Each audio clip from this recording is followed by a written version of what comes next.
Good afternoon or good morning, everyone. This is Lisa Dulski-Watkins with the Millbank Memorial Fund, and I'd like to welcome you to our monthly information webinar. We'll be getting started in just a few moments as people are actively dialing in right now. As a reminder, I'd just like to once again emphasize if you please can mute your telephone or your computer audio if you are not actively speaking. It really helps to minimize the distractions of the ambient noise. Thanks very much.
Good afternoon and good morning to our colleagues further west. This is Lisa Dulski-Watkins with the Millbank Memorial Fund Multi-State Collaborative, and I'd like to welcome you to today's monthly webinar. Just as a reminder, if you've just signed on, please mute your phone or your computer audio so we can minimize the ambient noise from inevitable other activities that happen. That would be very helpful, thank you. Also, please feel free to use the Zoom group chat function if you need to either reach me or if you want to ask a question. Feel free to do that and we'll make sure that we can get your question answered if you don't have a chance to ask it yourself.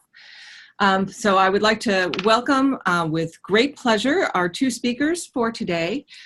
We have with us Tanya Shah, who is the Assistant Vice President for Delivery System Reform at the Commonwealth Fund and is responsible for the high needs, high cost population portfolio there. Previously, Tanya served as the Assistant Commissioner at the Bureau of Primary Care Access and Planning with the New York City Department of Health and Mental Hygiene. And in that capacity, she helped guide planning related to primary care and Affordable Care Act implementation, as well as contributing to the New York State legislative agenda. And I work with Tanya now as part of our Sixth Foundation collaborative, which she'll describe in one of her first slides. In addition, Kedar Mate is the Chief Innovation and Education Officer at the Institute for Healthcare Improvement and is also a research professor at the Weill Cornell Medical College. He's done scholarly work in health system design, healthcare quality, strategies for achieving large care change, and approaches to improving value.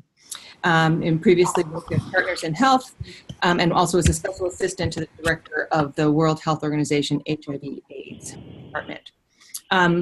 Tanya and Kedar have worked collaboratively to create the Better Care Playbook, which they will be describing in great detail.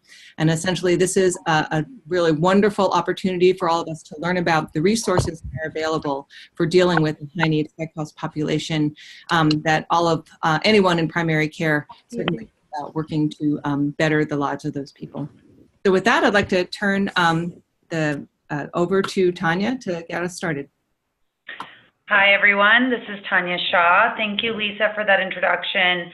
I wanted to just spend a few minutes up front framing this initiative and the genesis for this initiative, and then I'm planning to hand it over to Kedar, who's going to do a live demo of the playbook.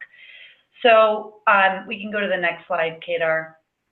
I wanted to share a little bit of context in that over the last 5 years, as health systems and payers were looking to redesign care delivery and transitioning to value-based payment models, we, in terms of the philanthropic community, we observed their increased focus on expensive patients, particularly people who were really sick, using a lot of services, and for whom early detection and proactive management would improve outcomes and lower costs. And we found that several of our colleagues across these foundations were also thinking increasingly about their investment, both in complex care and on better understanding high-need patients. So this led to the creation of the Six Foundation Collaborative with the Commonwealth Fund, the John A. Hartford Foundation, the SCAN Foundation, the Millbank Memorial Fund, Robert Wood Johnson, and the Peterson Center on Healthcare. And as part of this foundation, we can go to the next slide. We spent a lot of time generating a shared logic model, but more importantly, a shared objective. And the objective was to increase adoption of proven interventions that improve person-level outcomes and lower costs of care, especially for patients with complex needs. In our collaborative, we believe that value-based payment provides an opportunity to foster adoption of models and strategies, such as those embodied in the CPC Plus initiative, that better meet patient needs by giving payers and providers flexibility on addressing the medical, the social, and the behavioral aspects of caring for this population. And we also see that these models, many of which are on the playbook and explained on the playbook, these models and these strategies depend heavily on strong and comprehensive primary care, as well as on the identification of high-risk, high-need patients in order to efficiently target resources that basically provide the right intervention for the right patient at the right time.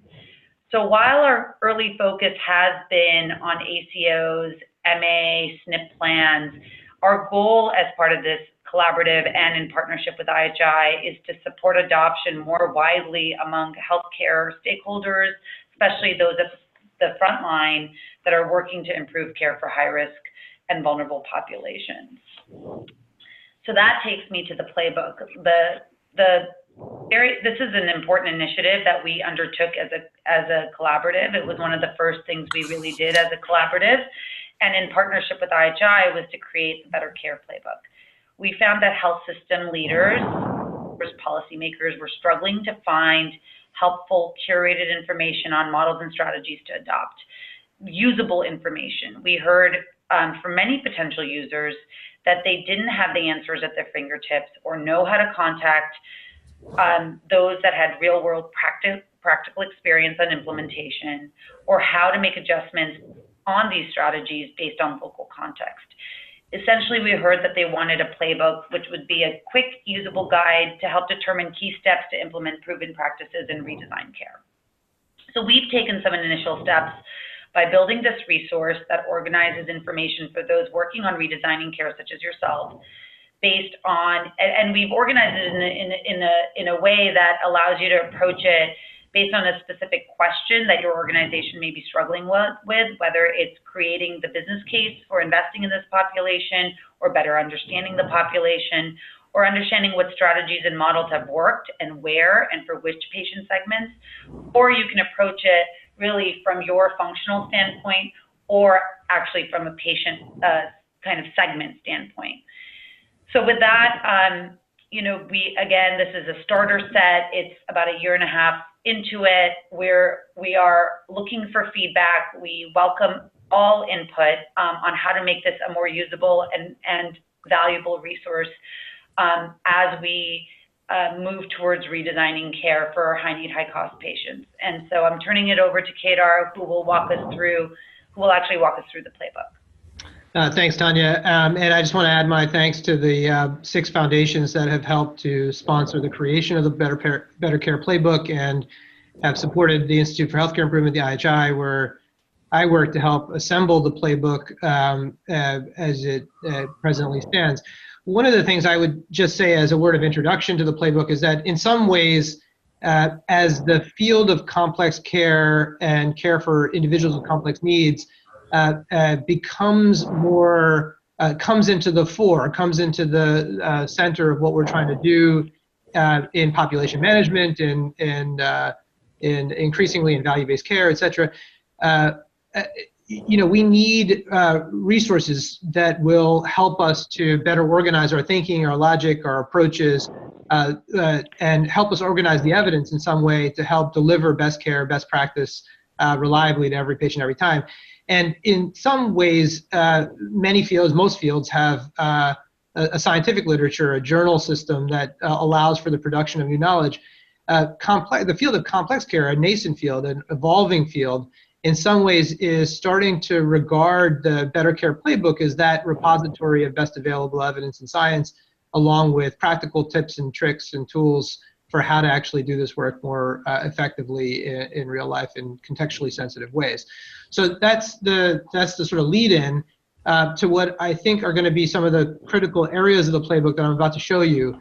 So what we found over the last year and a half or so of operating the playbook and working on it is that folks that visit the playbook, we have about 700-800 people that come to visit the playbook every week, and the people that come to visit the playbook spend time or seem to be approaching the playbook looking for three primary things on the playbook, which are featured here, that are shown here on the slide.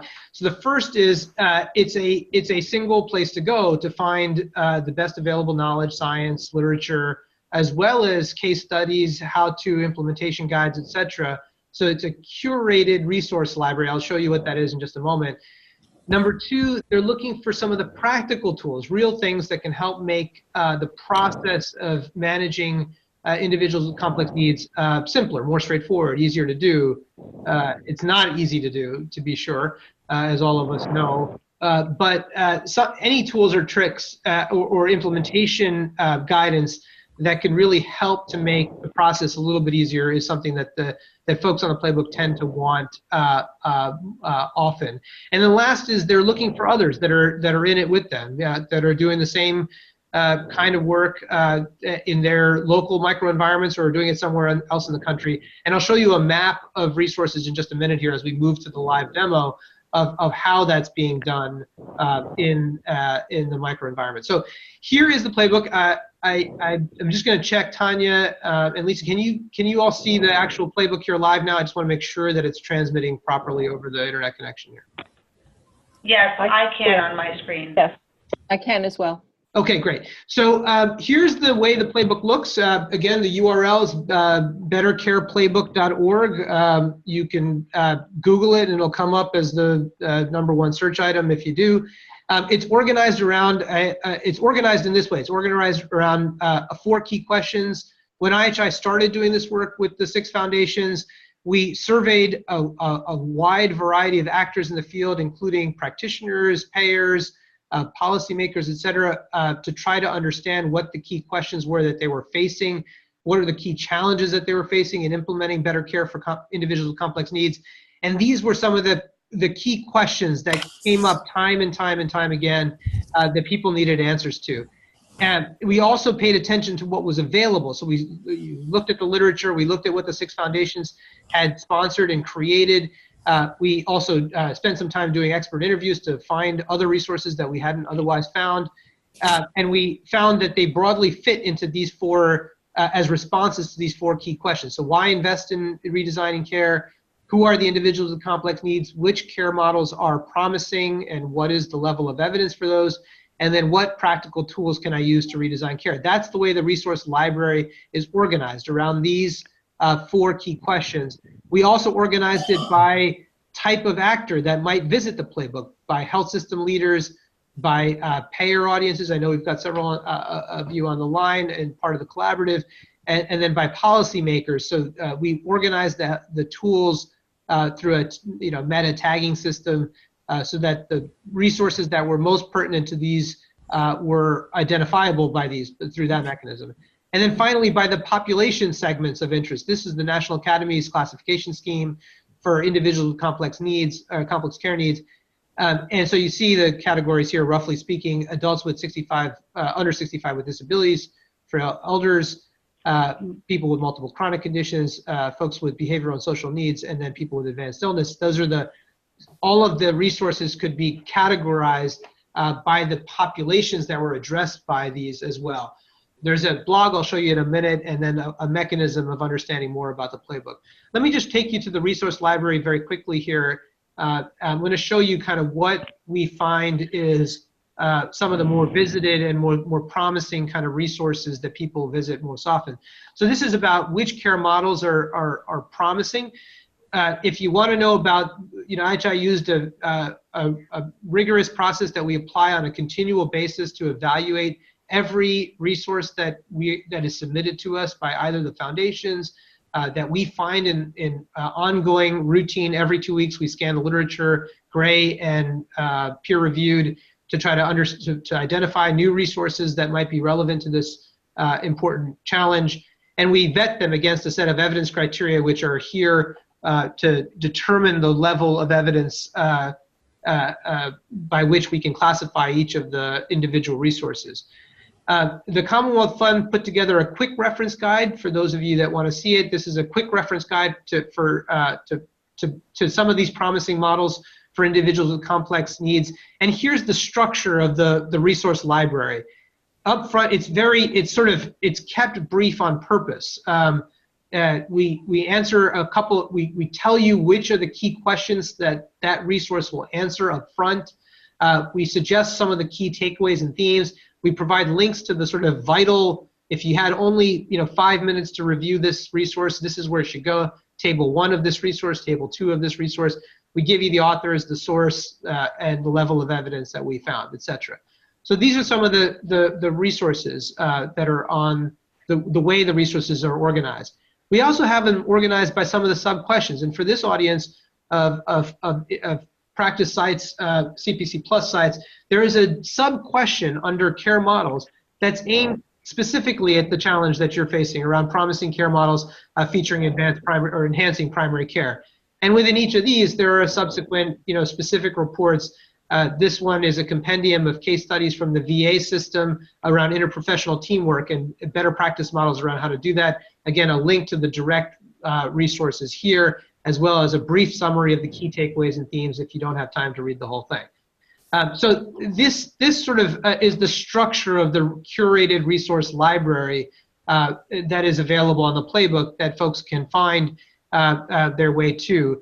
And at the end of every one of these, so here's one on Stanford's coordinated care model. At the end of each of these resources is a list of additional resources that are related. Sorry, my computer's being slow. But that, related resources to that particular one that's connected to this in various ways, so that people can find additional resources that might be pertinent to the question that you're trying to answer. Feel free, by the way, to jump in and ask any questions that you have, or chat them in. I can't see the chat reliably, so Tanya, if you'll monitor the chat and just type in with any answers. I am doing that. Okay, great. So I'm going to take you now to the practical tools. This is one of the things we heard as we built out this library, which now has over 140 curated resources in the way that we just described earlier. One of the things that we found was that folks wanted, the nuts and bolts of what we call practical plays. If you think about a playbook, to use the sports metaphor of a playbook, playbooks contain a series of plays on offense or defense, if you will, that allow teams to relatively quickly understand how to execute on some strategy. And so one of the things that folks wanted was a set of practical tools that they could use to change care quickly, or at least quickly understand how to change care in their practice environments. And so we developed from IHI's own work in some ways, as well as what we found in the literature, we developed a framework around how to organize a set of tools that would help drive redesign of practices to improve care for individuals with complex needs. And the categorization of those practical plays are oriented to these 5 buckets: choosing your population, identifying the individuals that need enhanced or redesigned care, engaging the patients and families in that redesigned care process, developing and costing the care model of interest, building a set of partnerships that might be necessary to actually execute on the model, and then an implementation suggestion around how to iterate and sustain and learn as you go forward. And so I'll just take you to one of these, one section of this around developing and costing your care model. Here's a set of plays that are related to that particular area, and we'll just pick one just to illustrate what the play might look like. This is one about integrating health coaches into your care team. The top of the play basically just describes what health coaching can do and what the evidence has shown about health coaching and how it could help patients with complex needs and how it can help the effectiveness of your care team. And then there's this sort of infographic at the heart of the play, which we've learned from folks that people print off and they post and they use in different ways, but basically contains the sort of central elements of what you have to do in order to, in this case, integrate health coaches into your practice care team. And this one, you can see that I'm not going to read off the words here, but in effect, this is a play that allows you to identify your health coaches who can serve in those practices as health coaches, develop capability in the team to understand how health coaching can be used, and then to formulate your strategy around how you're going to use the health coaching, practically speaking, integrate them into the regular checks, etc.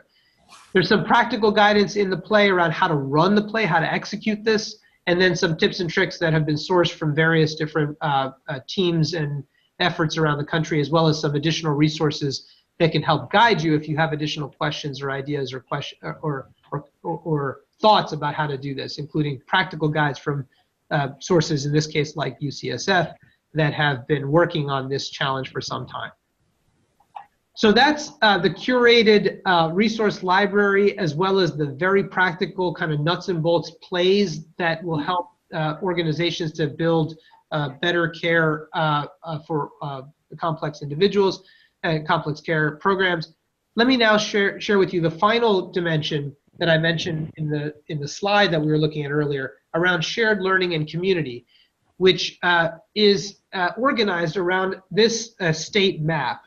So on this map, and we were aided by the Center for Healthcare Strategies, who helped us identify over 100 programs around the country that are now shown here in this map of the United States and categorized by these different categories. Target population, again, by the categories. Sorry, is there a question?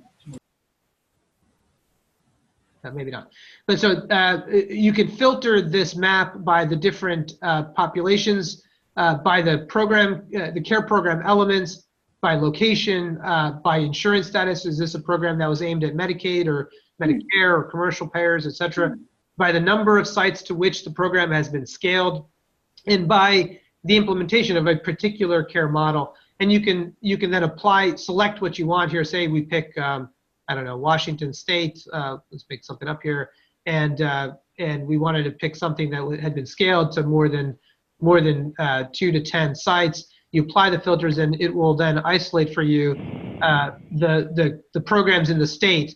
Here's a map of the state, and it'll isolate for you the programs in the state that have done so. And then when you click on that, in this case, this is an ED visit reduction program, and you'll see here a description of that program. And what it has done, the elements of the program, and there are an up-to-date point of contact for you if you're interested in this particular program to reach out to, a phone number, an email address, etc., for individuals who might be interested in that particular dimension or that particular program to reach out to and connect with kind of going forward. And like this, there are, as I said, over 100 of these programs now, and more coming in every day, that is helping us to organize the state map going forward to help connect individuals and communities to one another.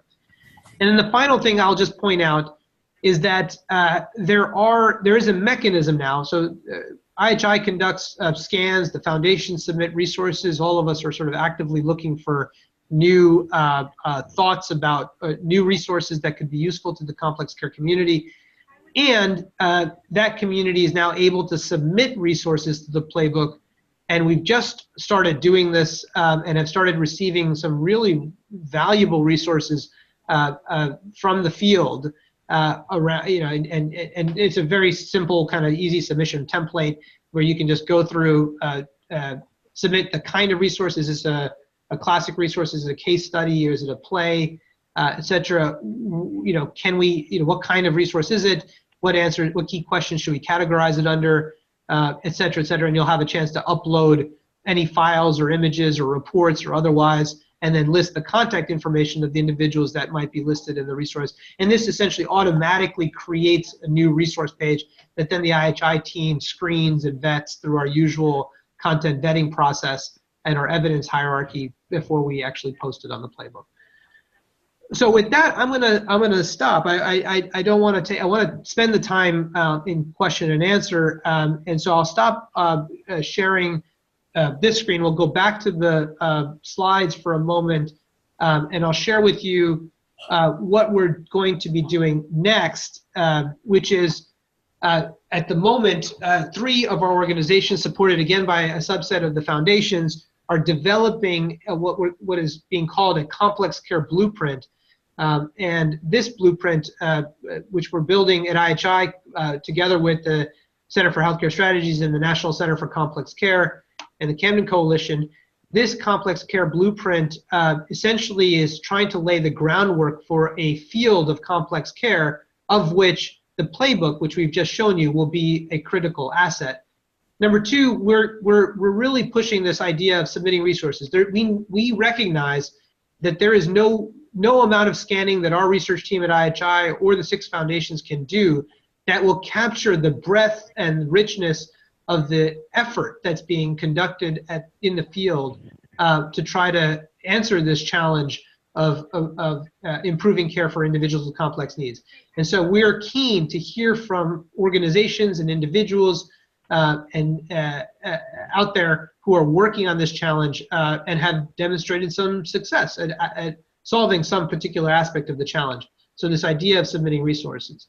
Number 3, we're increasingly asking as well for for more contributions, and we're working on, as I said earlier, keeping that state map up to date and allowing individuals to connect with one another through the playbook so that knowledge transfer and knowledge sharing can occur in a more robust way. So if there are programs that are not on the map, that as you cruise around the map that need to be featured there, please let us know. We're happy and eager to hear about it. And then finally, there's an ROI calculator that Tanya is actually going to show you just now, or take you through a little bit of a description around that we're hopeful that folks will be interested in looking at as they try to address social determinants of health. So Tanya, do you want to, I'm going to flip the slide, and do you want to talk about this particular resource? I just want to take a minute.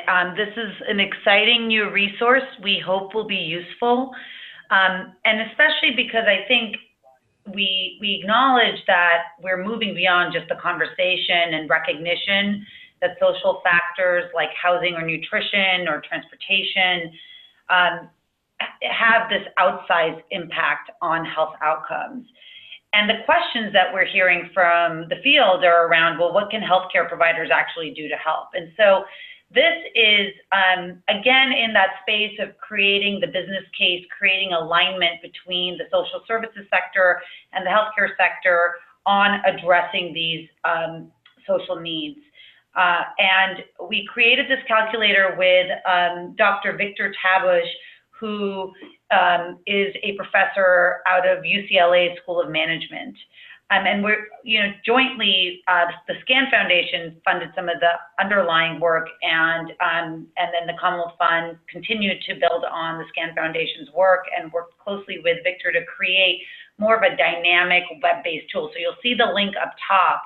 And this is not a 5-minute exercise. Just want to warn you, this does involve putting in some financial inputs, some sense of the size of your high risk or high need population, having some sense of the health utilization objectives that your organization may want to influence and to what degree. So there is, probably 8 or so screens that you walk through as an exercise, ideally along with a social service partner or community-based organizational partner that creates this conversation and arrangement that's mutually beneficial both to the CBO that is providing the service and also to the healthcare partner that will likely benefit from decreases in avoidable utilization. So we hope that this really identifies joint returns that result in better health, better quality of life, and savings to health systems. So I encourage you just to go on. It's still in a beta version. It will be launched on the Playbook in the next month, but we didn't want to not put it on your radar because we've been getting some positive feedback, some very constructive feedback on how to improve it, how to make it more usable, and continue to look for more feedback. And there's actually a mechanism via the ROI calculator itself to provide that feedback should you be motivated to do so. Yeah, that's great. And Tanya, let me just say one thing I forgot to mention earlier was that I forgot to mention the blog. Actually, this is sort of interesting. We've gotten a lot of interest in this blog recently. We've basically been doing a weekly blog on the Playbook with some really dynamic contributors. So some of the PIs and leaders that have created some of the better practice models are now contributing to this blog. So for example, here's the latest one from just a couple days ago around the Capable program. Some of you have probably heard of this program out of Hopkins that Sarah Standen had created. And it's just sort of a way of further bringing the models that you read about in the literature and in the journals to life with practical stories about how it's being done, how it's being executed. We've got Bruce Chernoff, the president of the SCAN Foundation, did a nice dissection of the Chronic Care Act for a wide audience. This is a nice distillation of what the Chronic Care Act might mean for a provider, and how it's important to a policymaking environment. So I just wanted to share what the blog is trying to do too, to sort of bring some of these things to light. And then the last thing I'd also forgot to say, because I know many of you are payers and working in this space, is that we have a catalog of resources that are sort of organized around that we think will be relevant to payers. But that does also bring me to another point, which is that of the three audiences that we built the Playbook around, health system leaders, payers, and policymakers, I would say that the resources for health systems and provider groups were incredibly strong. We found plenty of resources for those very quickly right out of the gates. The resources for the payer environment and the policymaking environment were much thinner in the literature, both in the peer-reviewed and in the gray literature.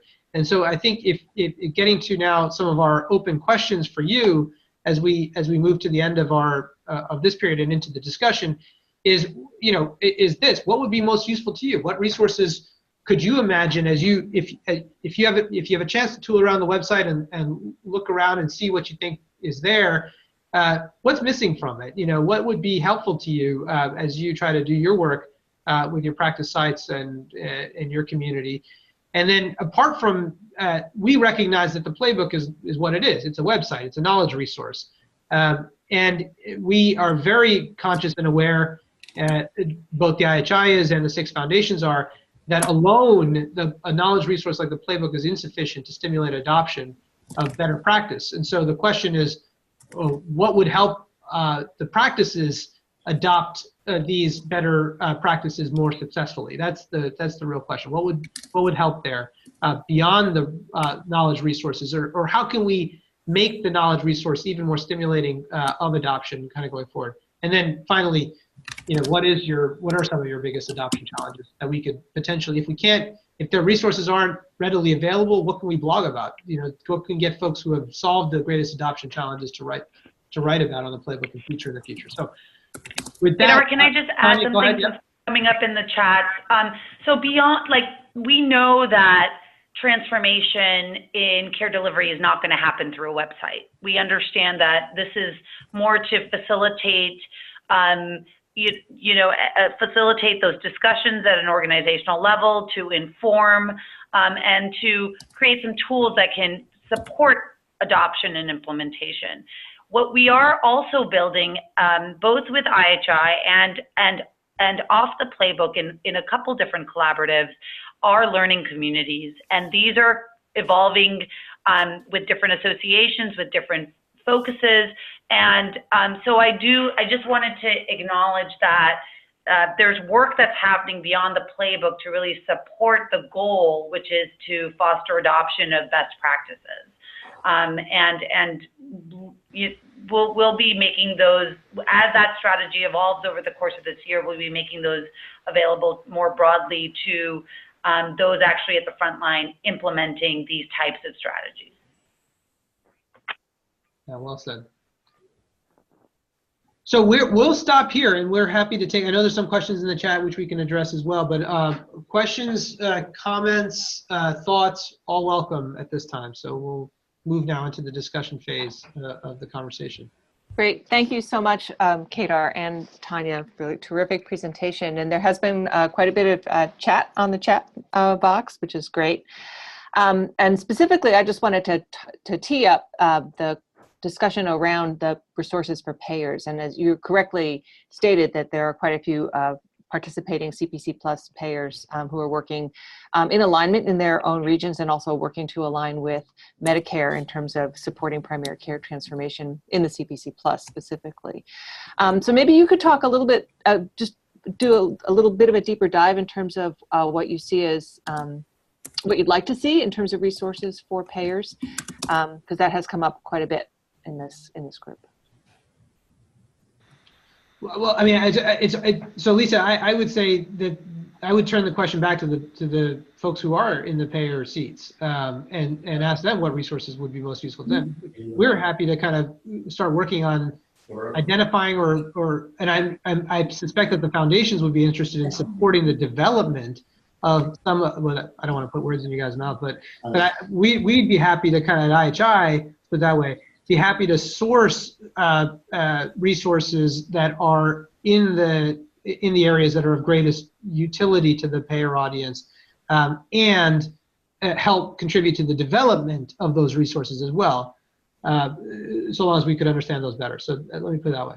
Yeah, that sounds great. So there are a couple of payers who've been contributing to the chat, and Charlotte Christ from Blue Cross Blue Shield of Rhode Island is certainly a great resource to folks in her state. And Charlotte, did you want to comment on that, or what would be most useful to you looking at this? Yeah, thanks for the opportunity. I was just sort of adding some things because these keep bubbling up in the area that I work in.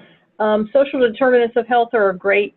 When we think about complex conditions, we want to make sure that we're not overlooking the impact on healthcare outcomes from that perspective. And I know it seems to always come back to the payer to support that, and it's sort of a community issue, but it affects health outcomes. So social determinants of health, and I loved that ROI calculator that I couldn't quite see, but I'm eager to see how that comes to us. Pediatric, I'll say like risk stratification or focus on peds. We're in lots of conversations with our pediatricians around some of the work we need to do. I don't want to say about prevention specifically, but identifying those rising risk kids that will not in the too far future become complex adults and young adults with behavioral health, substance use, social determinant needs. And then a focus also on specialty and how that intersects with our primary care. We're really supportive of primary care in the state of Rhode Island, and how that intersection with the specialist who may or may not be fully coordinated with primary care. I kind of wrote those out in the chat. So these are things I can't wait to see included in some of your materials and some of your support.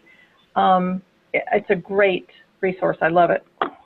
So there is thanks for that, Charlotte. There's a lot of material. There's several resources on the playbook already about the social determinants question for sure, and there's a lot of interest in the stratification. I mean, the entire section on who are the individuals with complex needs, that whole sort of sub question, if that question, on the playbook navigation, that question is at least in part all, focused on the risk stratification, identification sort of set of questions. And there are, as you all know very well, lots of competing ideas about what the best strategy is to do that. We don't choose on the playbook, one strategy and say this is the right strategy, but we consider what we think are the most evidenced strategies around, stratification and identification of individuals with complex needs. So that is what I would say about that particular dimension. So that one is really well addressed on the playbook. Lots of material on there, lots of material on social determinants. I see also in the chat there's questions about behavioral health integration and substance use disorders. A lot of material on that particular dimension, both in the resources and in the blog. Some recent material from Corey Waller and others on substance abuse specifically. And I want to add to that, Kedar, that Corey Waller, I'm not sure how familiar folks are, is a behavioral health trauma-informed care expert and is serving as faculty for the playbook. Right. So I think we have just a really rich expert involved in that particular topic area. And so as folks on the phone use the playbook and look at the resources we do have in that area and have suggestions, we welcome that too, because we do have access to generating even more information that could be valuable in that space. That's really cool. I will say that I think of your recommendations, the one that I'm less sure about, just to offer one. So we've said some of the areas that I think we have a lot of strength in on the playbook. One that I think we could do with some work on, and your thought here is really helpful, is around this PCP, primary specialty care kind of intersection. There are some things that go after that, but I don't know if there's well, the resources are thin on that one. Let's put it that way. Okay, so I think we would do with some improvement there. So thank you for that set of ideas. Thank you.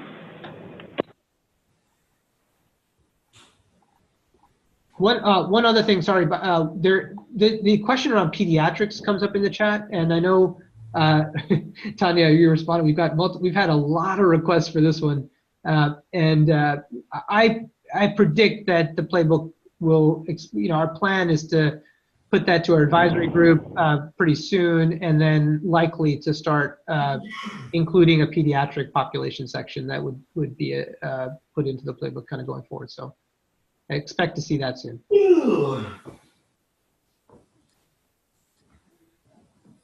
I'll pull the car up here. Great, thank you. We're hearing a little bit of ambient conversation.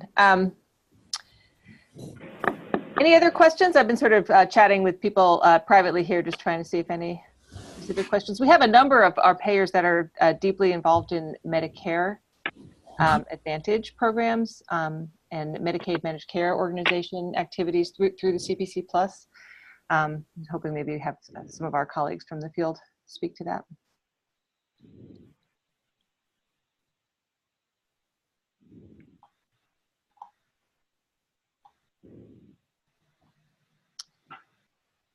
Diane Marriott, I believe you're still on. Diane is one of our wonderful conveners, works in Michigan, was a long-term manager of the MyPIC work for the MAPCP, and now was working with the CPC Plus practices and payers.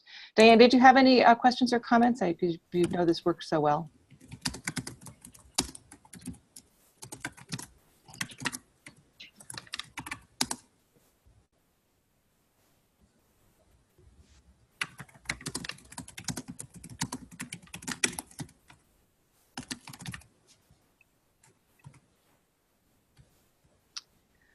Okay, I don't want to take advantage of our colleagues who are on the phone with us. Just a fabulous presentation from Tanya and Kedar, really appreciate it. And I think that despite the sort of quiet voices, I think there's a great deal of interest. And this is a group that really is poised to take advantage of the resources as well as contribute very strongly to it. So I'm really excited to have made this connection. Yeah, thank you for the opportunity. We're glad to, again, if folks have follow-up questions or comments or thoughts, Lisa, we can make sure that the Playbook email addresses, et cetera, are available to folks. So, and then, of course, if there's any resources you'd like to see or, materials that you have developed or would like to see featured on the Playbook kind of in the future, do send them along. We're in constant, every 2 weeks. There was a question earlier about, does the Playbook get updated? Every 2 weeks, something goes up on the Playbook. And essentially every week there's a blog of some kind. So we're constantly updating it, and we would welcome any contributions and improvements. And by the way, I should say, we're not just putting more stuff in and constantly, we're also removing out-of-date resources, or if we've saturated a particular content area and some of the older stuff is no longer that relevant, or it's been incorporated into some of the newer resources. It's, we don't just, we're not trying to create an encyclopedia here with stuff that is largely out of date. We're trying to create, the best available knowledge in the most curated form. So. And this is Tanya. I also want to acknowledge IHI just does a lot of heavy lifting on the curation, on keeping their ear to the ground to see what would be useful. So I do want to just acknowledge the tremendous effort IHI has put into creating this curated resource. Excellent. Yeah, well, thank you both very much, and thanks to everyone on the line today. And this, we did record this webinar, so people in your organizations or other colleagues can certainly listen to it at any point. And I'll make sure that that information is shared, as well as the slides from today. So thanks so much to everyone. Have a great holiday weekend, and we'll be talking again next month. Bye-bye. Thank you. Thank you. Bye.